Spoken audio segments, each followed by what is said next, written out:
Joseph, bonsoir. Bonsoir. Vous êtes donc un consultant international. Je suis consultant international. Voilà, vous êtes invité aujourd'hui par Madame Chimène. Madame Chimène. Oui. Donc vous faites partie de son entreprise. Je fais partie de l'équipe par rapport à son projet pour l'avenir. Pour l'avenir d'Haïti. Pour l'avenir d'Haïti. Vous êtes capois. Je suis d'origine haïtienne, née à Port-au-Prince, Haïti, mais ma mère, c'est vrai, est née au Cap Haïtien, ainsi que ma grand-mère. D'accord. C'est quoi mon papa aussi? Quel est le projet de...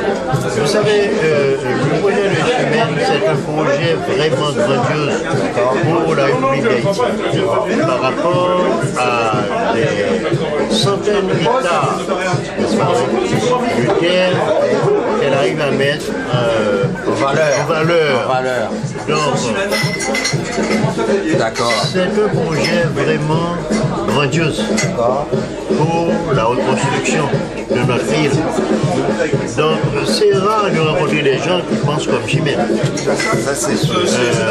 Tout d'abord, c'est un projet qui demande beaucoup d'attention. Parce que ce qu'elle va faire, ça va pouvoir attirer non seulement des touristes pour le pays, ce sera rentable. Oui, justement. Autrement dit, au niveau de la pharmacopée, c'est une richesse énorme aussi. Parce que, vous savez, dans les montagnes, comme un peu partout dans le pays, nous avons besoin des médecins. Et savez-vous que le peuple haïtien, c'est un peuple instruit. Le peuple même, c'est un peuple né pharmacopiste depuis la nuit des temps par rapport à nos aïeux, n'est-ce pas vrai? Provenance de l'Afrique jusqu'ici, en Haïti, comme Toussaint Louverture avait dit. Toussaint Louverture. Que le tronc de l'arbre de la liberté des Noirs ne sera pas ses racines parce qu'elles sont profondes et nombreuses. Donc je conçois que Madame Chimène, c'est l'une des racines qui a voulu faire ressortir, n'est-ce pas vrai, et faire multiplier, n'est-ce pas vrai, toutes les bonnes actions pour faire avancer le pays. Ok, vous êtes président Perle Caraïbes, Entrailles d'Haïti, vous êtes un ancien ingénieur topographe, vous êtes sociologue, juriste, ethnomusicologue, membre à la SACEM de France à Paris, chercheur en pharmacopée récent. Endogène de Ouida. Voilà, endogène de Ouida. Alors, par-dessus, je dois vous dire, je suis chef Madjeo Badjet. Comment vous dites? Chef Madjeo Badjet. Ah, c'est en langue yoruba qui signifie le chef de la reconstruction. Le chef de la reconstruction. Pourriez-vous, s'il vous plaît, nous en parler un petit peu? Savez-vous bien que le chef Madjeo Badjet, au niveau mystique, normalement, a tout un secret en lui-même. C'est-à-dire, ça veut dire que ça ne se gâte pas. Dès qu'il est là, ça ne se gâte pas. Tout doit se passer dans le bon sens naturel. Au sens progressif du terme, un Madjeo Badjet, il se respecte. Et un Madjeo Badjet n'a pas le droit d'être bavard aussi, parce qu'il est un maître, il est un Uno, si vous voulez. Comme on dit dans la religion, il y a le pape par exemple, et c'est Cardinal. Et bien dans la religion vaudou, il y a exactement le Uno, n'est-ce pas vrai? Et ainsi de suite, comme dans la religion catholique, voilà, il y a une hiérarchie sacerdotale à respecter. Il y a le Bokono, il y a exactement le Vaudouci, et ses adeptes. Donc, le chef Madjeo Badjet, c'est le summum, c'est celui qui est tombé. Donc, vous pensez à travers tout ça que l'haïtien a tort peut-être de croire en un dieu étranger, un dieu aux yeux bleus, c'est ça que vous voulez dire? Donc vous aimeriez donc une révolution? Non, c'est pas ça du tout. C'est pas ça, comme vous parlez de vaudou. Savez-vous bien que nos ancêtres, c'était des gens innocents que les colons faisaient travailler comme des bêtes de somme. Ils ont eu confiance en Dieu. Tout d'abord, le mot vaudou, c'est un terme d'Aomé, dans la langue évé et fond, qui signifie Dieu ou esprit. Quand Dieu dit Dieu, c'est le Dieu qui s'écrit avec le D majuscule, qui est le Dieu de la judéo-chrétienne. Donc, je peux me permettre de vous parler de la cérémonie du bois caillement, qui a eu lieu exactement dans le nord d'Haïti, dans la nuit du 22 août 1791. Suite à cette cérémonie, tous ces esclaves-là étaient devenus des hommes vraiment bien armés et protégés par le Dieu qui est là-haut, le grand Dieu de la judéo-chrétienne. Ah, donc vous êtes pour le syncrétisme entre les... Le syncrétisme existe, mais pourquoi pas? D'accord. Mais comme vous me parlez de vaudou, de Ouïda... Je vous parle de vaudou, pourquoi? Parce que, écoutez, les colons, quand ils venaient, le concordat de Vatican en 1846, donc ils ont voulu évangéliser tous les esclaves, mais il y en a qui ont refusé, qui disent non, nous n'acceptons pas d'être évangélisés comme vous voulez. Hein? Nous n'acceptons pas la religion catholique. Donc il y en a qui prenaient la fuite dans les montagnes, qui sont devenus des Mi'kmaq et ce sont eux qui sont restés toujours des frères guinéens, c'est-à-dire des ressortissants de la Guinée. N'est-ce pas vrai? Oui, mais je voulais savoir, monsieur Joseph, quel rôle vous jouez, parce que vous me dites que vous êtes un membre important dans la communauté de Ouïda. Tout à fait. Ok. Quel rôle vous jouez exactement pour notre communauté haïtienne ou dans la communauté des Noirs? C'est-à-dire le rôle que je joue, c'est en tant que maître et formateur. C'est-à-dire je suis là pour donner exemple à tous ceux qui ignorent ce que ça veut dire l'Afrique. Vous avez une école? J'ai une association, oui, j'ai une école. Ah, d'accord. Je donne des cours. Ah, d'accord, mais allons-y. Donc ça se trouve où? Je donne des cours. Ah, oui. Actuellement, là, j'ai un étudiant de la faculté Paris qui est venu régulièrement pour prendre des cours parce qu'il prépare une thèse en ethnomusicologie. D'accord, donc vous êtes au 67, vous Félix Merlin. 67, je fais expérience, c'est le centre social. Ah. Je suis au 49 bis aussi. 49 bis. À la rue Pierre Pénic, à Sarcelles.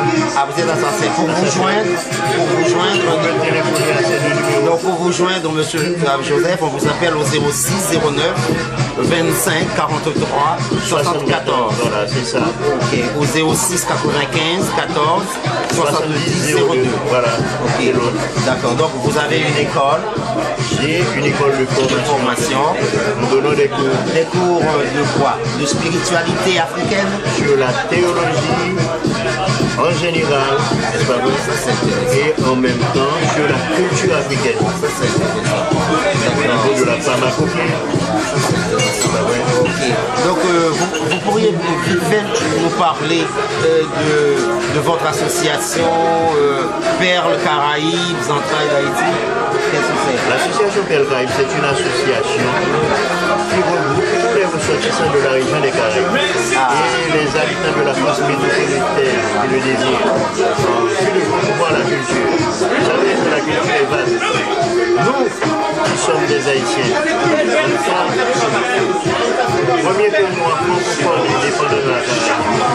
Haïti représente un symbole pour l'humanité tout entière. Donc Haïti, c'est le flambeau et le fléau, n'est-ce pas vrai, pour la réussite de demain, de tous les Noirs.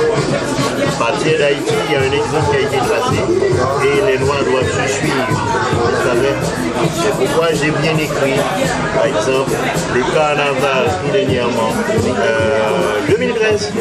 J'ai bien dit, Haïtien, il faut travailler la main dans la main. Il faut se rapprocher, coller tête avec tête. Il faut créer ce qu'on appelle une symbiose, n'est-ce pas vrai? Et pour nous permettre d'aller de l'avant, parce que c'est l'union qui fait la force. C'est ce que nous avons dans l'emblème de notre drapeau. J'ai même fait ressortir récemment, j'étais sur la radio-télé Guinée, le 22 et le 23 juillet, je leur ai dit, écoutez, Toussaint se laissait appréhender. Il se laissait appréhender, mais Jean-Jacques Dessalines n'a pu continuer la bataille. Et suite à notre indépendance, le 20 mai 1805, il a pu changer quand même la couleur du drapeau en mettant la couleur du drapeau noir et rouge. Et on m'a posé la question pourquoi il avait mis noir et rouge. C'est parce que la couleur noire symbolise la soie. Et le rouge, le sang de nos aïeux. Et au milieu du drapeau, il y a exactement le palmis qui dit voilà le palmis de la liberté. Et ce même palmis, vous allez le retrouver au Bénin, chez le roi à Goliago. Quand vous vouliez vous rendre là-bas, au Bénin, faites-moi si je vous amènerai dans la rue pour les paroles de Dieu. Il y a le roi Kodek Betoy Tigla qui est toujours là. Qui doit pouvoir vous expliquer tout ce qui se passe. Monsieur Joseph, qu'est-ce que vous pensez de certains Africains qui revendiquent leur identité égyptienne? Est-ce que vous pensez que nous, les Noirs, on descend de l'Égypte, de l'Éthiopie, du Soudan? Parce qu'il y a un mouvement très fort aux États-Unis, partout dans le monde, enfin, en France, ça commence à germer. Il y a un mouvement très fort qui revendique leur identité égyptienne, que les Noirs descendent d'Égypte, que nous avons une histoire. Vous voyez, qu'est-ce que vous en pensez de ce mouvement?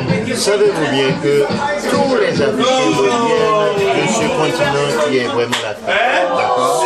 À partir, n'est-ce pas vrai, de l'Afrique qui représente un continent aussi riche, donc le voyage, c'est-à-dire la traversée de l'Afrique vers l'Égypte, n'est-ce pas vrai?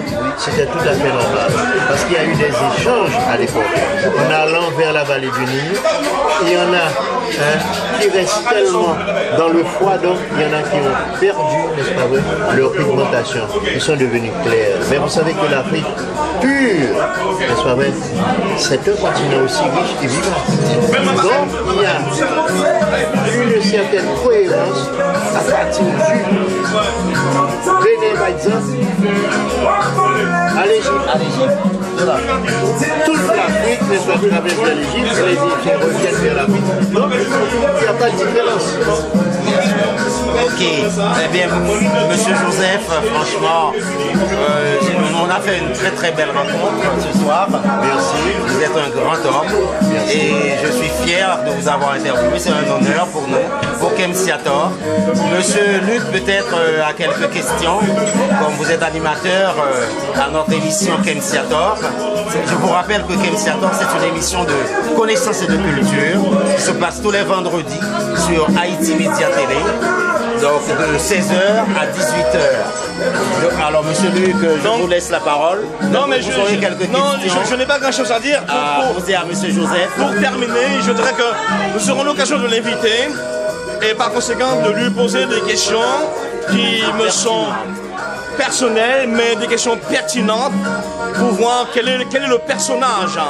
Et nous ferons ressortir un petit peu bien des choses concernant cette interview lorsqu'il viendra sur le plateau. D'accord. Pour KemSeaTor. Merci beaucoup, monsieur Joseph. Est-ce que vous auriez un dernier mot d'espoir, comme vous êtes une des racines. Le dernier mot d'espoir que je voudrais bien énoncer, c'est que Toussaint Louverture disait que le trône de la liberté des Noirs reposera par ses racines, parce qu'elles sont profondes et nombreuses. Eh bien, je constate qu'à partir de Madame Chimène qui a pu, n'est-ce pas, penser à ses racines. Donc, ce qui se passe là ce soir, veut dire que nous sommes là pour faire multiplier, n'est-ce pas vrai, les racines de Toussaint Louverture. Les racines de Toussaint Louverture. Donc, Haïti en tant que symbole, n'est-ce pas vrai, de la liberté. Vive la République d'Haïti. Vive la République d'Haïti. Vive la liberté, vive l'égalité et vive la fraternité. Et vive la France aussi qui nous a accueillis. L'union fait la force. Voilà. J'ai bien dit. L'union fait la force. L'union fait la force.